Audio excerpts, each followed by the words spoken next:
India गठबंधन में सबसे बड़ी दरार, यूपी में कांग्रेस सपा की दोस्ती टूटी, सियासी टकराव खुलकर सामने। इमरान मसूद का अल्टीमेटम, 403 सीटों पर कांग्रेस लड़ेगी अकेले, सपा से अब समझौता नहीं। पंचायत से विधानसभा तक कांग्रेस का सोलो प्लान अखिलेश यादव के लिए बड़ी मुश्किल। कांग्रेस सपा की लड़ाई से भाजपा को सीधा फायदा, 27 का रास्ता और आसान। देखिए दोस्ती से दुश्मनी और धोखे तक की कहानी।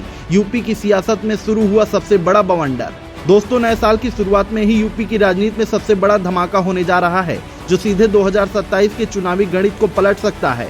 जी हां, जिस इंडिया गठबंधन को भाजपा के खिलाफ सबसे बड़ा हथियार माना जा रहा था, उसी गठबंधन की यूपी इकाई अब टूट की कगार पर खड़ी नजर आ रही है। कांग्रेस और समाजवादी पार्टी की दोस्ती अब खुले टकराव और अविश्वास में बदलती दिख रही है और इस सियासी बगावत की चिंगारी बनकर उभरे हैं कांग्रेस के सहारनपुर सांसद इमरान मसूद।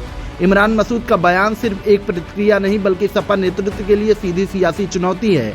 कहा, तुम हो कौन जो सीटें देने की बात कर रहे हो? हम 403 सीटों पर लड़ने की तैयारी कर रहे हैं। यह बयान साफ इशारा करता है कि कांग्रेस अब यूपी में सपा की बैसाखी पर चलने को तैयार नहीं है। अंदर खाने खबर यह है कि कांग्रेस आला कमान पंचायत चुनाव से लेकर विधानसभा चुनाव तक अकेले मैदान में उतरने की रणनीति पर गंभीरता से काम कर रहा है। पंचायत चुनाव को कांग्रेस अपनी संगठनात्मक ताकत पर रखने की प्रयोगशाला मान रही है और विधानसभा चुनाव 2027 को सीधे सपा से मुकाबले के तौर पर देख रही है। लोकसभा चुनाव में 6 सीटें जीतने के बाद कांग्रेस को यह भरोसा हुआ है कि वह अकेले भी सियासी जमीन तैयार कर सकती है। वहीं सपा को लग रहा है कि कांग्रेस यह दबाव बनाकर सीटों की संख्या बढ़ाने का खेल खेल रही है। लेकिन इमरान मसूद के तेवर बता रहे हैं कि यह सिर्फ दबाव की राजनीति नहीं, बल्कि अलग रास्ते पर चलने का संकेत है। सबसे दिलचस्प बात यह है कि इस पूरी खींचतान में भाजपा सबसे ज्यादा फायदे की स्थिति में खड़ी दिख रही है। कांग्रेस और सपा की आपसी लड़ाई पंचायत से लेकर विधानसभा तक भाजपा के लिए रास्ता आसान कर सकती है।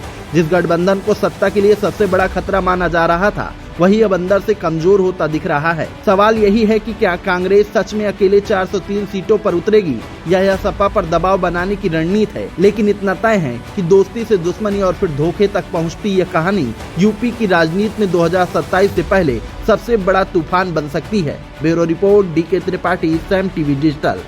सब्सक्राइब करें साम टीवी, क्योंकि हम आ गए हैं अब आपके बीच, दिखाएंगे सत्ता के वादों और अपराधियों के एक एक कारनामे की हकीकत। और हाँ, अगर आपके पास भी हो कोई ऐसी खबर तो कमेंट करके हमें बताएं, क्योंकि बिना डर और दबाव के हम दिखाते हैं हर एक खबर डंके की चोट पर।